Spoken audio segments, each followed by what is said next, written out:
Esta es una nueva edición más de Mesa Política, donde queremos discutir el tema de la salud pública desde distintas aristas. Y tenemos como invitado al doctor Oscar Ugarte. Bienvenido, doctor. Muchas gracias. Como usted sabe, recientemente, y de manera muy saludable me parece, se ha generado un debate público en torno al sistema de salud. Así es. Y parece que el sistema en sí mismo está enfermo. Por el lado de la distribución y la venta de farmacias, lo que ha provocado este debate ha sido la compra de Inca Pharma, de la cadena Mifarma, ¿no? Con lo cual los niveles de concentración han llegado a ser considerablemente altos, ¿no? Todo esto ha generado una preocupación pública. Quisiera primero preguntarle qué opina de esta concentración y hasta qué punto es cierto lo que dice la empresa, que en un comunicado afirma de que bajo esta forma ellos pueden llegar a la mayoría de las comunidades del Perú con medicamentos de precios bajos todos los días del año. ¿Es esta afirmación cierta o en realidad hay un mar de fondo? A ver, yo creo que, digamos, el mar de fondo es el sistema económico en el país que está poco regulado en lo que se refiere a concentración de propiedad en los diferentes sectores de la economía. Y en realidad tiene libertad de concentración, digamos, ¿no? Nadie le puede impedir a Inca Pharma que se fusione con Mifarma. Absoluta. Y como ya ha sido comentado también en estos días, la mayoría de países tienen mecanismos de regulación respecto a estos procesos de concentración, que además son una tendencia en el sistema económico capitalista para reducir costos, lo que le llaman costos de transacción, y que lleva a esta continua articulación de empresas. Entonces se forman grupos de poder, digamos. Grupos de poder. En el caso del sector salud ya se empezó con una articulación entre las empresas aseguradoras, es el caso de aseguradora Pacífico, la aseguradora Grupo Romero RIMAC, y de Brescia. Efectivamente, comprando clínicas privadas y por lo tanto integrando el proceso de financiamiento con producción del servicio que antes estaba separado. Ahora hay grandes cadenas de esta articulación, el grupo Sana, que es esta articulación entre la aseguradora Pacífico y varias clínicas en Lima y a nivel nacional, igual RIMAC, que tiene también otras clínicas. La internacional, me parece. La internacional y a nivel de otras ciudades del país diversas, ¿no?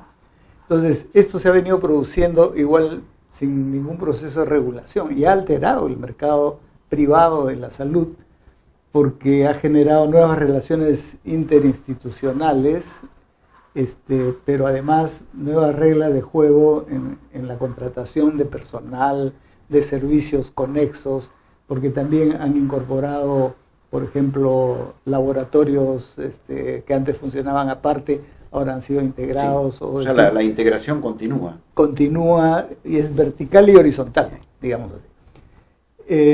Pero eso ya se venía dando y nadie le ha dado, nadie ha discutido el tema, aunque en el sector salud eso se ha venido notando. Entonces, el tema de las farmacias también es un proceso que viene de hace rato. Si nosotros reflexionamos, digamos, en los 90 y antes, las farmacias eran predominantemente individuales, casi familiares, ¿no? O sea, un químico farmacéutico, digamos, en un pequeño local y ahí vendía. Que era del barrio, sí, casi, ¿no? Y muy poco extendidos en otro nivel. Pero a partir de finales de los 90 ya empieza un proceso de articulación en lo que se ha denominado las cadenas, ¿no? Por ejemplo, yo recuerdo cuando yo fui ministro, que ha sido entre el 2008 y 2011, habían 10 a 12 cadenas, ya estaban conformadas. Y lo recuerdo bien porque nosotros impulsamos en ese periodo todo lo que se refiere a la promoción de los medicamentos genéricos, como una forma de abaratar justamente para el gran público.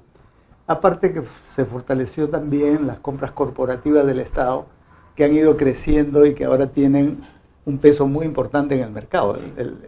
El sector público es decir, sumados MINSA, Salud, municipalidades, gobiernos regionales, el INPE que pertenece a Justicia, etcétera, tiene el 71% del mercado medido en unidades de venta, sí, no medidos en valor, porque cuando se mide en valor se distorsiona, sí, porque el mercado privado, siendo menor, tiene precios altos porque son productos de marca, mientras que el sector público compra genérico. Bueno, como unidades de venta, el sector público ya tiene el 71%, pero el otro porcentaje, que es el sector privado, es el que ha venido teniendo un proceso de integración también empresarial, que de esas 10 a 12 cadenas que habían hace 10 años, digamos, hoy, hasta antes de esta última fusión, se habían concentrado en 2 grandes cadenas. ¿Por qué?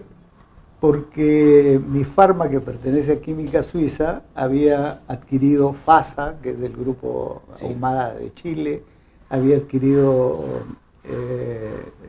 las boticas Torre de Limatambo, Arcángel, entonces habían 4 o 5 que ya estaban incorporados. O sea, ya había un proceso de fusión, concentración de mercado en marcha. Y también Incafarma por su lado. Entonces, claro, habían estos 2 grandes grupos, ¿no? Sí. Digamos, y creo que hace 5 años el grupo Intercorp compra Incafarma a la familia Klimper. Exactamente. Y ahora ese mismo grupo ha comprado, en menos de 5 años se ha hiperconcentrado del mercado.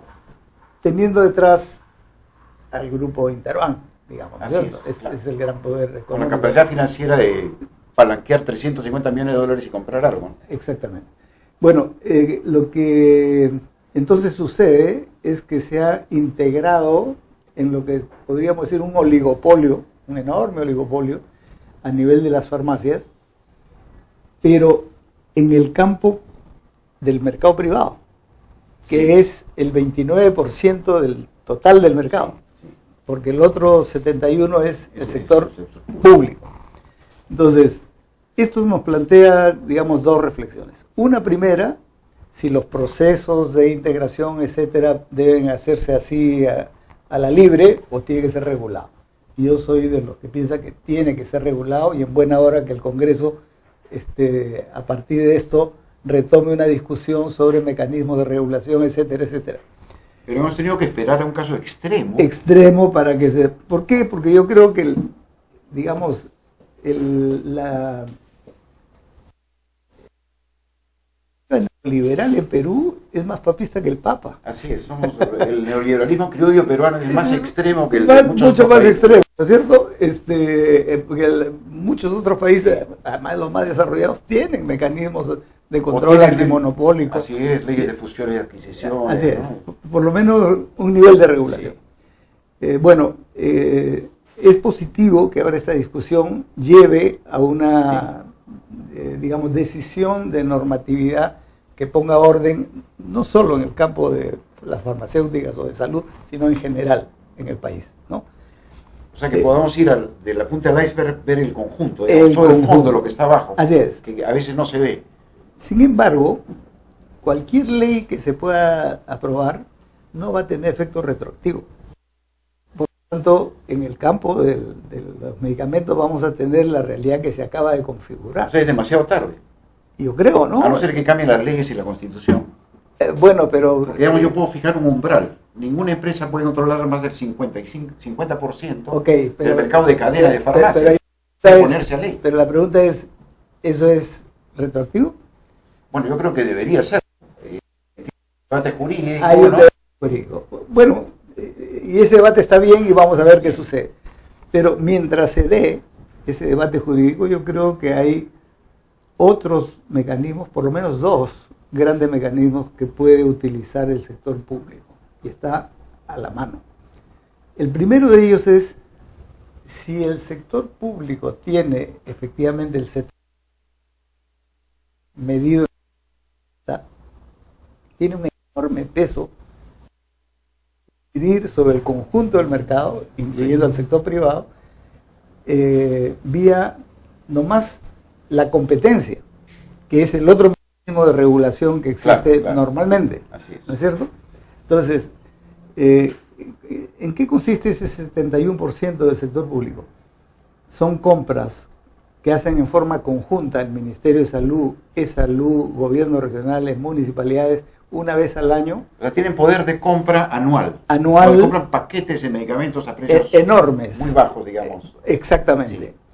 Pero el consumo interno de los hospitales, de cada una de estas entidades. Bueno, nada impide que el Estado compre un poco más, Sí. garantice que se abastezca su propio sistema Y venda. pero además venda. Ahora, ¿cómo corregimos este problema que muchos usuarios, digamos, gente que va a hospitales, llega, le detectan una dolencia y le entregan una lista de medicamentos para que vaya a la farmacia privada, digamos? Bueno, eso es... Ahí hay un problema, digamos. Hay ¿no? dos mecanismos de corrección de eso. Uno, que está normado y hay que hacerlo cumplir, es que dentro de los sistemas públicos no se puede recetar de marca. Correcto. Se receta la denominación común internacional, o sea, el nombre genérico. El genérico. Pero además, si, por ejemplo, de salud prescribe eso, tiene que garantizar que tiene en su farmacia, porque el asegurado no va a ir a comprar afuera, no tiene por qué ir. Es eso está cubierto de marca, digamos. Exactamente. Igual en el sistema público, todos los afiliados al CIS no tendrían por qué ir a comprar en la farmacia del frente, porque el sistema tiene que garantizar no solo la atención, la consulta, sino también la prescripción médica. Sí. Entonces, ahí hay que garantizar que se prescriba adecuadamente, y ese es control sobre los médicos particularmente que prescriben. Y dos, que haya un abastecimiento suficiente de medicamentos para que el asegurado no tenga que ir y pagar de su bolsillo, sino que se le provea como parte del servicio esto. Eso requiere mecanismos, digamos, mucho más eficientes gerenciales. Eso implica pensar en el país, digamos, tener políticas públicas que consideren que el peruano, digamos, común y corriente debe ser el principal beneficiario de esas políticas. Exactamente. Pero eso implica también un mayor financiamiento, porque entre lo que financia el sector público y la necesidad hay una brecha, digamos, que es lo que genera desabastecimiento. Bueno, hay que dar más recursos para que haya una compra suficiente y no haya ese problema que exista una brecha. Pero si ese mayor financiamiento incluye la posibilidad de una mayor compra para que el propio sector público salga al mercado a vender lo que normalmente ofrece, que son medicamentos genéricos, y que el sector privado en las farmacias y estas cadenas que ahora se han articulado nunca ofrecían. Ahora, sobre eso veo la siguiente dificultad. Sí. Existe el mito, no sé si es interesado, que sostiene que en realidad el producto genérico es malo. O hay que sospechar del producto genérico, que el de marca es el verdadero legítimo. Y conozco casos de médicos que te dicen no compres el genérico, compra el de marca, ¿no? O clínicas, digamos, privadas que usan ese argumento. Es un mito, efectivamente. Y es un mito porque basta ver de dónde viene el producto genérico y el producto de marca. Además, la composición química tiene que ser exactamente la misma, lo cual debe ser de muy fácil verificación, ¿correcto? Y se verifica sistemáticamente. O sea, tendría que haber un mecanismo de comprobación de la calidad. Existe. Todo laboratorio que quiere vender en el mercado nacional tiene que pasar por una certificación de buenas prácticas de manufactura, que para la industria nacional la hace la propia DIGEMIT, que certifica que el insumo es un insumo adecuado, que la cápsula de 500 miligramos tiene 500 miligramos, no como el que un kilo te dan 900 gramos, ¿cierto? Ya, pero todo eso está certificado y hay estándares internacionales que ahora aplica el país. Y ahí solo el Estado nos puede... Exactamente. Entonces, pero yo he visto en los laboratorios, cuando me han invitado a ver cómo es su mecanismo de producción, que han mejorado muchísimo, ¿no? La industria nacional, uno ve la cadena de producción, por decir uno de estos inhaladores para el asma. Entonces viene el envase, se le llena, se le tapa y sigue toda una ruta, ¿no?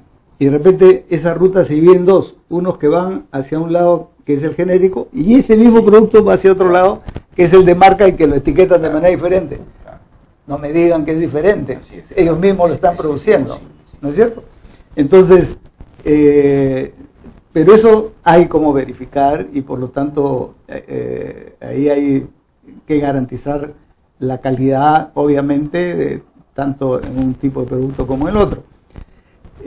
Pero además hay un tema que siempre aflora en la discusión. Entonces, hay gente que no protesta porque el sector privado se articule y se configure en oligopolios o monopolios. Pero cuando el Estado entra al mercado, dice, ¡uy! Competencia desleal. Así es. Lo cual no tiene sentido, ¿no? Ninguno. Porque ¿por qué no puede competir empresas estatales o compras estatales con el sector privado? Y además, constitucionalmente, en el caso de la salud pública, eso está resuelto. Por ejemplo, ¿quién provee de vacunas en el mercado nacional? Es el sector público. Hace años ya el país asumió que las vacunas son un derecho de todos y por lo tanto el país compra afuera del rotatorio de la Organización Panamericana de Salud y provee gratuitamente. ¿Quién protesta frente a eso? Nadie. El tratamiento contra la tuberculosis es monopolio del Estado. Es decir, el Estado ofrece y ninguna farmacia vende productos contra la tuberculosis. El tratamiento contra VIH-Sida, igualito. El ministro Abel Salinas acaba de anunciar que se va a comprar la vacuna contra la varicela. Por lo tanto, se va a copar el mercado, público, privado, todo, y nadie va a poder, porque no tendría interés de vender algo que el Estado está proveyendo en forma gratuita, la vacuna contra la varicela. En suma, doctor, sin necesidad de ir contra el sector privado, se pueden encontrar formas de equilibrar el sistema a través de la competencia. Servicios y ventas, a través de la competencia donde el Estado compite. Exactamente, con productos de calidad en cantidad suficiente, donde el fin último es satisfacer al usuario. Claro. Bueno, muchas gracias, doctor. Sé que el tema es muy complejo y esperamos invitarlo en otra ocasión, pero al menos nos ha dado una luz, digamos, y vemos algo al final del túnel. Muchas gracias. No, gracias a ustedes por la invitación.